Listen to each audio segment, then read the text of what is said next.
ما يمس إفريقيا يمس المغرب. استقرار إفريقيا مرتبط بمباشرة باستقرار المغرب. تنمية المغرب تعتمد على تنمية إفريقيا، وبالتالي فنحن جسم واحد كما يراه دائما جلالة الملك. ثانيا، هذه السياسة تقوم على مبدأ أساسي وهو التفاؤل الإفريقي، لافخو أوبتيميزم، لأن المغرب يرفض الانتهازية والقيادات الزائفة التي تنصب نفسها بنفسها، والتي تعتقد أنها يمكن أن تقلل من الدول الإفريقية الفخورة إلى تابعين مطيعين. المغرب يثق في إمكانيات إفريقيا مقابل تشاؤم الكثيرين.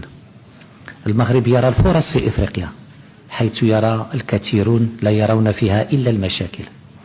المغرب يرجح الحلول المستدامة في إفريقيا وإن كانت صعبة وإن كانت طويلة الأمد، بينما يكتفي الكثيرون بالحلول السهلة. ثالثا، التزام المغرب بالعمل بإفريقيا وهو التزام بالعمل وليس بالشعارات. Le panafricanisme selon le Maroc est un panafricanisme d'action et non pas de slogan.